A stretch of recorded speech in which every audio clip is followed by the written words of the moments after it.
Alright, Shalom. Before I get started, I'm going to give all praise and glory to Yahweh Ba'Shem Yahushua, Ba'Shem Rakak. Double honors to the apostles and elders of GMS who rule and teach well, and peace and safety to the Akim that's around the four corners of the world that's pushing out this truth, giving our diligence and putting their lives on the line to do so. This is the brother Karasas out here out the GMS Atlanta camp that's here with the lesson going on how the Lord will establish Israel, over all nations, in due time, and with that being said, we just have to be patient, as the scriptures tell us, and wait upon the Lord, because we understand that, the Lord don't move on our time, and these things shall surely come to pass, as it tells you, I believe in that's in Habakkuk, this second chapter. Correct me if I'm wrong, but without further ado, I'm just going to get a couple of scriptures, and Abaratazah, this lesson is edifying. So I'm going to start off with Isaiah, the second chapter, and I'll start off at its very top. It says, the word of Isaiah, the son of Salakia, the son of Amoz, saw concerning Judah and Jerusalem. And it shall come to pass in the last days, the mountains of Yahweh Ba'Shem Yahushua's house shall be established in the top of the mountains. And who is the house of the Lord is Israel, the Israelites, man. The chosen seed, is the seed of Jacob, man. Abraham, Isaac, and Jacob. So that's what the Lord's house is, man. And it says in the last days, we are living in the last days, not of everything coming to an end, but we're living in the last days of Esau's rulership, man. And it shall surely come to pass, as it says in 2nd Esdras, the 6th chapter and the 9th verse, that Jacob shall, matter of fact, I'll just get it real quick.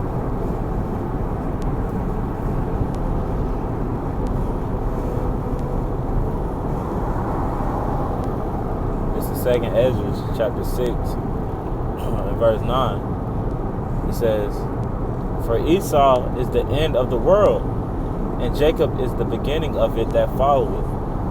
So Esau, is the end of the world, man. And as it said in Isaiah's 2nd chapter, we're in the last days, man. So we're in the last days of Esau's rulership, and soon to come, very soon to come, because the scriptures tell us that our salvation is nearer than we believe. Jacob, will come into rulership, as it says here, that Jacob is the beginning of it that follows. We're so-called blacks, Latinos, and Native Americans. We're next in rulership, man. Even though it sounds as cliche, but we got next, man.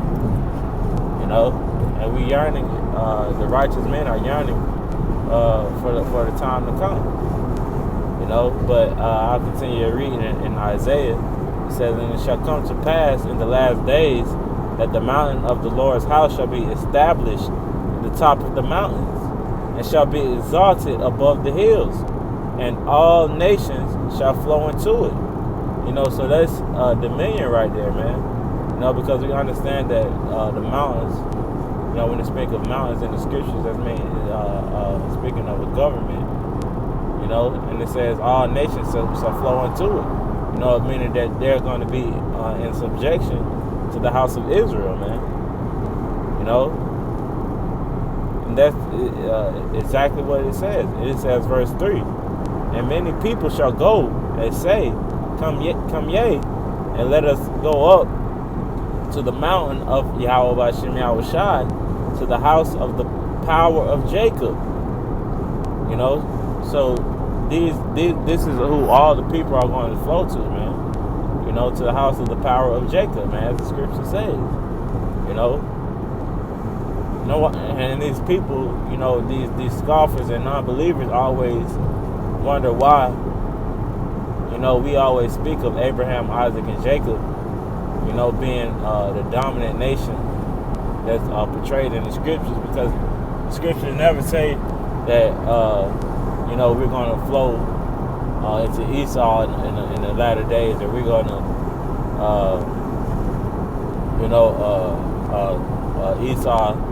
Esau's dominion is going to be established in the latter days. Man, Esau is already losing his power, man. Now it's time for Jake to arise, man. It says, and many people shall go and say, come ye, and let us go up to the mountain of the Lord, and he will teach us his ways, and we will walk his paths. So this is righteousness being established, man, throughout the world, man. The Lord is going, because what the scriptures say, the Lord is going to with the new covenant, he's going to put the laws in our inward part, man. We won't even be able to go off, so to speak, man. It says, for out of Zion shall go forth the law and the word of the Lord from Jerusalem. And he shall judge among the nations, and shall rebuke many people. And they shall beat their swords into plowshares, and their spears into pruning hooks. Meaning that their uses of their weaponry, will turn into instruments of work, man. They're going to be into subjection unto the nation of Israel, man. That's the point that I wanted to hit on, man. So it ain't no room, for you to throw in that these other heathen nations have a chance to be saved, or have a chance to have some sort of power in the kingdom. It don't work like that, man. The scriptures say otherwise. It says, nations shall not lift up sword. It says, nation shall not lift up sword against nation, neither shall they learn war anymore. So this is speaking, of the kingdom of heaven. It won't be any more war, man. Because why? Because the Lord is establishing his dominance, man. He's coming back, and establishing his dominance like the true father that he is, man. It's not going to be any more war, going on, man. This World War III, which is the nuclear missiles, is going to be the last war that's being fought, man. And that's it, man. No ifs, ands, or buts about it. So let me get this Obadiah chapter 1, and I'll start at verse 15. It says, for the day of the Lord is near upon all the heathen, as thou hast done, it shall be done unto thee. Thy reward shall return upon thine own head. So as you other heathen nations have done to the Israelites, you're going to receive that double cup, man. Through the slavery, how you oppressed our people to this very day. The same thing is going to happen to you, man. It says, for as you drunk upon my holy mountain, so shall all the heathen drink continually. Yeah, they shall drink, and they shall swallow down. They shall bear, so like it says, and they shall be as though they had been not. So they're going to wish, that they're, weren't even a person or a nation anymore, man, because of the conditioning that the Lord is going to put them through, man. You know why? Because you touched the apple of the Lord's eye, man, which is the Israelites. You know, it says, but upon Mount Zion, which is speaking of the Israelites, because the word Zion means monument.